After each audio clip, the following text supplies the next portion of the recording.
사랑하는 국민 여러분, 그리고 나라를 사랑하는 애국 시민 여러분, 그리고 나라를 걱정하는 우리 젊은 청년들, 20, 30, 40 세대들까지도 이 내용을 통해서 지금 제가 스토런 일렉션이라고 하는 책자에 있는 내용을 가지고 시리즈로다가 여러분 강의를 하고 있습니다. 이 부정선거, 도난당한 선거, 이 내용을 가지고서 쭉 설명을 지난 시간에 포괄적으로 해드렸습니다. 그런데 이 기술적 조작의 그 메커니즘을 보게 되면은 그 책의 핵심 주장이 여기에 나오고 있습니다. 그 내용에 보면 선거를 조작하는 구체적인 기술적 방법들을 사례로 언급했는데요. 그 첫 번째가 14가지 조작 방법, 14가지로 조작을 할 수 있다. 이 전문가들의 말을 인용해서 소프트웨어를 통해서 선거 결과를 조작할 방법이 최소 14가지가 존재한다고 주장을 했어요. 이런 것들을 다 이제 앞으로 다 여러분들에게 이렇게 알려드리겠습니다. 두 번째 가서는 그 알고리즘을 통한 득표율 조정을 얼마든지 가능하게 할 수 있다. 그러니까 실시간으로 투표수를 감시하면서 특정 후보의 표를 다른 후보에 넘기거나 또는 일정 비율로 가중치를 부여하는 알고리즘으로 득표율 조정이 가능하더라. 그러니까 내 표가 딴 사람 표로도 갈 수 있고요. 지난 시간에 제가 얘기했지만 이 알고리즘식으로 득표율을 조정하는데 지금 이제 미국은 지금 이렇게 나오더라고요. 1.2% 대 0.8. 그러니까 한 표가 0.2가 깎이는 거죠. 그러니까 이쪽에서 이 딥스테이트들이 조작하는 이런 사람들에 의해서 이 사람은 1.2표가 되는 거고 한쪽 있는 사람은 0.8표가 되는 거고 이런 식으로 알고리즘으로 득표를 조정하기 때문에 숫자가 많아지면 이것은 엄청난 거거든요. 이게 사람의 수개표로는 찢어서 할 수 있는 것도 아니잖아요. 수개표로 할 때는. 그러나 이게 전산으로 하기 때문에 이게 가능하다는 거예요. 그 다음에 세 번째 가서는 세르비아 서버 커넥션인데요. 이게 세르비아, 지난 시간에도 얘기했습니다만은 이게 뭐냐면 미국의 투표 데이터가 그 모뎀을 통해서 친중 성향, 이 중국의 성향을 강하게 가지고 있는 세르비아에 위치한 서버로 이게 전송이 되는 거예요. 쉽게 말하면 우리나라에도 투표하잖아요. 그러면 이게 컴퓨터로 들어가게 되면 바로 해서 우리 걸로 이렇게 돌고 도는 게 아니고 지금 이게 국제적 카르텔에 의해서 형성이 되기 때문에 이 커넥션에 의해서 세르비아로 걸어가면 그쪽에서 중국인들의 그 컴퓨터를 조작한 사람이 90명이 있다고 그러거든요. 그런 사람들에 의해서 이런 모든 것들이 조작된 것이 다시 한국으로 넘어오는 거라고 보게 되겠죠. 그러니까 그것에 조작된 결과가 다시 미국으로 넘어온다. 이건 이제 미국에서 이번에 밝혀진 내용이죠. 그러니까 이 세르비아 서버 커넥션이라고 하는 게 미국의 투표 데이터가 이 모델을 통해서 친중 성향이 있는 세르비아로 갔다가 거기 서버를 전송해서 오는 동안에 이 조작된 결과가 넘어오게 되는 거죠. 그러니까 여러분 컴퓨터가 좋긴 한데 우리가 성경에도 말한 것처럼 666이라고는 적그리스도표라고 하는데 컴퓨터의 수가 6 아닙니까? 그러니까 이런 모든 것들을 보게 되면 이 거짓 영이 들어가게 되면 이렇게 큰 문제를 일으킬 수 있다고 하는 것을 우리가 여기서 보게 되는 것이죠. 그 다음에 이제 여기에 가서 보면은요, 이제 우리가 이 글로벌 네트워크와 이제 한국은 어떻게 되고 있느냐, 이걸 이제 우리가 살펴봤는데요. 거기 보면 이제 중국의 역할이 있습니다. 이 베네수엘라에 탄생한 조작 기술이 중국의 그 제조망하고 세르비아의 서버망, 중국의 제조망이 있고, 이 세르비아의 서버망이 있고, 그 다음에 이 베네수엘라의 소프트웨어 개발, 요게 있잖아요. 그러니까 이게 지금 보면은 이 베네수엘라에서 탄생한 이 조작 기술, 이 컴퓨터의 그 소프트웨어를 개발한 것을 거기다 탑재해 가지고 중국의 제조망으로 하는 그 화웨이, 이런 것들이 거기에서 있게 되고 미국의 그 경합주와 한국을 포함한 전 세계 선거를 이 서버망을 통해서 장악을 하게 되어 있다. 이렇게 여러분 그 말씀할 수 있어요. 그래서 여기서 보면 첫 번째 보면 중국이 이 하드웨어를 제조하고 그 베네수엘라가 개발한 소프트웨어 개발한 것을 탑재해서 전 세계로 수출하는 거예요. 근데 여기에 대한민국은 미국의 그 USAID 자금으로 미개한 나라, 가난한 나라의 부정선거 시스템을 전 세계 70여 개국에 보급을 했습니다. 그래서 우리나라 기계가 들어간 데마다 막 난리가 났잖아요. 부정선거로. 그러니까 한국도 포함되어 있어서 한국 선거 시스템에 대해서도 우리가 의구심을 제기하지 않을 수 없다 이거죠. 그러니까 결국에 가서는 이게 이 대한민국이 이 부정선거 시스템의 모든 그런 이런 것을 다 앉혀진 컴퓨터를 이게 외장은 또요 대만제로 돼 있어요 이게.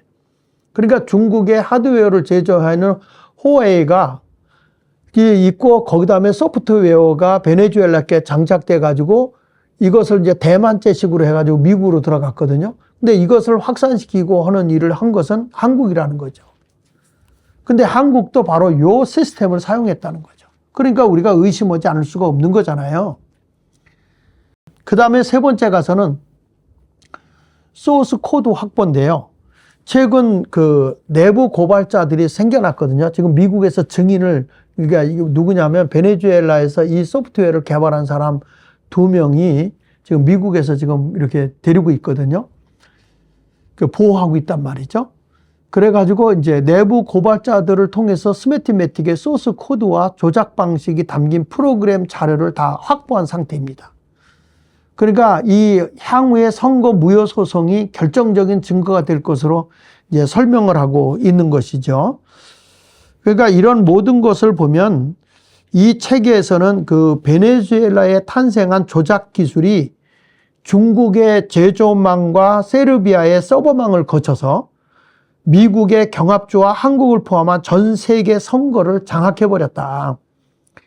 그러니까 이러한 거대한 음모를 구체적인 회사명과 인물을 들어서 설명하고 있는 거예요, 이 책이. 그러니까 이게 얼마나 우리에게 충격을 주는지 우리가 살펴볼 필요가 있다 해서 제가 여러분들에게 이 내용을 설명하고 있는 겁니다. 자, 여기 보면 하나 넘겨서 보면 한국에 특화된 선거 조작 기술, 이게 알고리즘 조작인데요. 그 한국은 거대한 글로벌 선거 조작 네트워크의 주요 거점 중 하나다. 이렇게 말하고 있습니다. 무슨 얘기냐면 한국에서 만들어진 선거 기기에 베네수엘라의 조작 소프트웨어를 입히고 그 다음에 중국 통신망을 통해서 세르비아 서버의 결과를 조작하는 것이 이 거대한 테이크다운이거든요. 이것이 실체라는 거죠.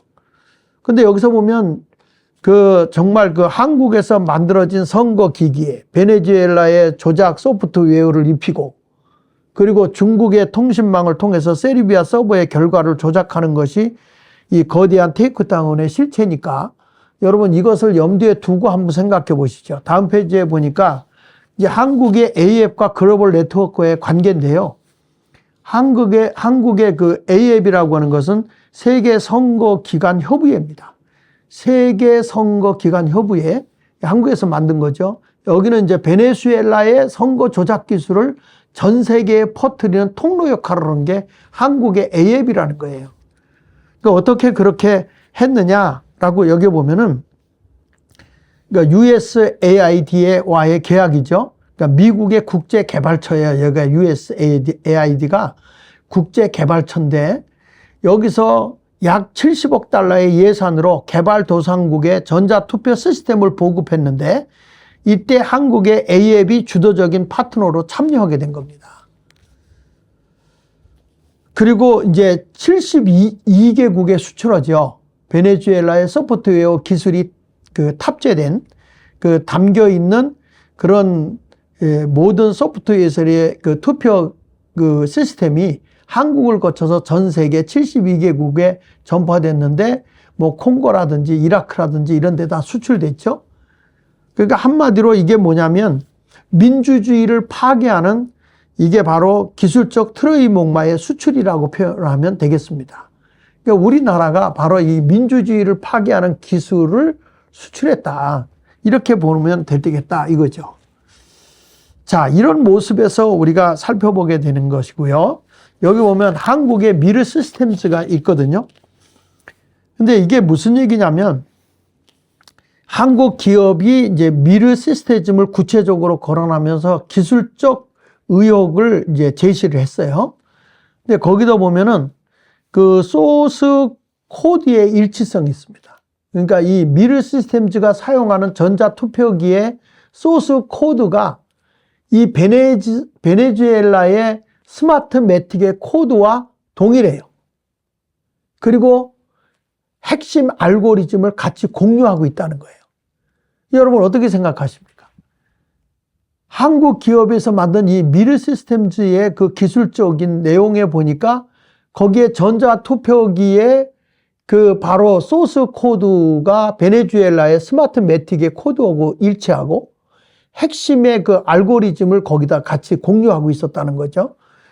그 다음에 이 독점적 수주인데 이게 무슨 얘기냐면 A앱이 해외 기업을 해외 사업을 진행할 때 바로 이 마르 시스템즈라고 하는 이 미르 시스템즈라고 하는 이런 독점적으로 수주해서 정치적 목적을 가진 카르텔 구조를 형성하고 있는 것입니다.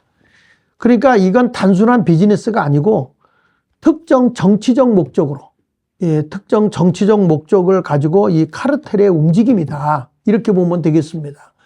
그러니까 이게 국제적으로 부정선거가 이게 이루어지고 있는 것이다 라고 하는 것을 우리가 여기서 알 수 있게 되고요. 여기 보면 그러면 도대체 한국 선거 조작 알고리즘의 구체적 방식이 어떻게 된 거냐. 그 알고리즘의 조작 핵심 내용이 눈에 보이지 않는 비율 조정이라는 거예요. 자, 그게 뭐냐.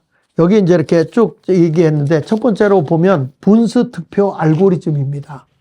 분수 득표 알고리즘. 그러니까 이게 개념이 뭐냐면 우리가 한 표를 이렇게 정수하잖아요. 한 표를 넣으면 한 표가 나와야 되는데 그게 아니고 소수점 단위로 계산하는 방식이 바로 이게 알고리즘이에요. 득표 알고리즘. 그러니까 작동 방식 거기 밑에 나오면마다만은 투표 기계 내부 알고리즘이 특정 후보에게는 한 표당 1.2의 가중, 이건 미국의 예를 든 겁니다. 1.2의 가중치를 주고요. 그 다음에 상대 후보에게는 0.8의 가중치를 부여한 것이 바로 그것이 알고리즘이 설정한 거예요. 그러니까 이렇게 보면은 얼마든지 이게 컴퓨터로 가능하다는 게, 그래서 서브를 까라 하는 얘기 중에 하나가 바로 이런 근본적인 것을 다 찾아내야 되기 때문에 그런 것입니다. 그리고 두 번째 가서는 뭐가 있냐면은 실시간 랭킹 조정을 할 수 있다는 거예요. 그러니까 실시간 랭킹이라는 게 뭐냐? 이 개념을 보니까 투표가 진행되는 동안에 실시간으로 서버에 전송되는 데이터를 감시하고 있고요. 득표 격차를 얼마든지 이 세르비아에서 조절을 가능하게 하는 거예요. 거기서. 이게 지금 어떻게 돌아가고 있고 어떻게 되고 있고, 이게 세계적인 네트워크가 되어 있는 거죠. 그러니까 작동 방식은 어떻게 되는 거예요? 여기 보니까 특정 후보가 너무 크게 앞서가면 이 알고리즘이 즉각 개입해서 상대 후보의 표를 바꿔치기 하는 거예요. 스왑해버리는 거예요. 그러니까 바꿔치기를 해버리는 거예요. 그러니까 무효표 처리를 해서 일정한 득표 비율을 바꿔놓는데 그게 이제 51대 49를 유지할 수 있도록 계속 이게 이제 51대 49를 유지하며 갈 수 있도록 그 밑에서 이거를 한 사람이 앞서가더라도 그것을 갖다가 데이터를 감시해가지고 서버가 얼마든지 이걸 조작을 할 수 있도록 하는 그것이 뭐냐면 실시간 랭킹 조정이라는 거예요. 이게 뭐 한 번에 이렇게 쭉 하는 게 아니라 계속 보고 있다가 요걸 갖다가 이렇게 조정을 하죠. 그러니까 우리나라도 투표가 어떤 사람 많이 올라가면 멎어 있다가 갑자기 이게 뚝 떨어졌다가 올라가고 하는 거 보이시지 않습니까? 그러니까 이런 모습이 바로 실시간 랭킹 조정이라는 거예요. 그 다음에 세 번째는 뭐냐면 이게 아웃풋인데요. 이게 뭐냐면 세 번째 가서는 세르비아 서버 화웨이 전산망에 의해서 움직이는 것인데, 여기 보면 데이터 경로가 한국을 포함한 여러 국가 선거 데이터가 최종적으로 친중 성향이 강한 세르비아의 서버로 전송이 된다는 거예요. 제가 아까도 얘기했잖아요. 우리가 해서 우리 컴퓨터 안에서 이게 도는 게 아니고 이게 서버로 어디로 도느냐, 이 책에서 주장하는 걸 보면은 바로 이게 세르비아로 넘어간다는 거예요. 친중 세르비아로 넘어가서 그 세르비아 서버로 전송이 되는 거죠. 그러면 거기에 중국의 기술 개입이 거기서 들어가는데 90여 명이 거기 항상 상주하고 있다는 거예요. 이 과정에서 중국 화해의 통신망 사용 및 백도어를 통해서 얼마든지 뒤에서 조작할 수 있는 거죠. 백도어를 통해서 언제든지 선거 데이터에 접근해서 알고리즘을 수정한다는 거죠. 그러니까 이것의 그 수치에 대해서 이게 아까 얘기했죠. 분수 득표에 의해서 1.2 대 뭐 0.8, 우리나라는 1.39 대 뭐 0.61 뭐 이런 식으로 이렇게 데이터를 접근할 수 있었다라고 하는 것을 이 책에서 지금 밝혀주고 있는 내용입니다. 여러분, 이런 모습을 보게 되니까 상당히 지금 아주 앞이 깜깜하죠. 그래서 이번에 사전투표를 없애야 되고요. 이게 이 국민들에 의해서 움직여지는 이런 그 정말 수개표가 이루어지지 않으면은 이게 상당히 어려움을 우리에게 가져다 준다 하는 것을 보게 됩니다. 그래서 오늘은 제가 이게 한국 선거 조작 알고리즘의 구체적인 방식까지 여러분들에게 말씀을 했습니다. 이것이 언제 끝날지 모르지만 여러분들 지금 우리나라가 선거를 지금 지방자치제 선거를 앞두고 있기 때문에 이거를 여러분들이 참고해서 많이 듣고요. 아, 이게 이런 것이구나. 그래서 한국의 컴퓨터의 전문가들이요. 자기 신원이 보장되어지고 뭐 이렇게 생활이 주어진다고 하면 얼마든지 보수 우파도 가능하지 않겠습니까? 근데 이런 것들이 지금 국제적 카르텔로 이루어지기 때문에 지금 트럼프가 임의적으로 이거 할 수 있는 게 아니에요. 그러니까 이번에 그 트럼프 대통령이 베네수엘라에 마두로를 데려간 게 마약 때문이다라고 얘기하지만 실질적으로는 이 부정선거의 근원을 분명하게 이 증인으로 세우기 위해서 이걸 한 거라고 저는 생각을 하거든요. 지금 또 그 사실은 지금 그 내용을 마두로가 불어서 한국의 이름이 나왔다는 얘기도 지금 미국에서 뉴스에 계속 나오고 있습니다. 사랑하는 애국국민 여러분, 어떻습니까? 여러분들 이 내용을 한번 살펴보면서 우리 다시 한번 사전선거 없애는 방법을 위해서 함께 노력해야 되지 않겠나 하는 생각을 하게 됩니다. 그리고 수개표로 돌아가는 운동을 해야 되지 않겠냐. 우리 모두가 이것을 깨닫고 함께 공부해 주시기를 바랍니다. 사랑하는 애국국민 여러분, 여러분들의 의사표현을 좀 한번 해주시고요. 좋아요, 구독, 댓글 함께 해주시기를 바랍니다. 대단히 감사합니다.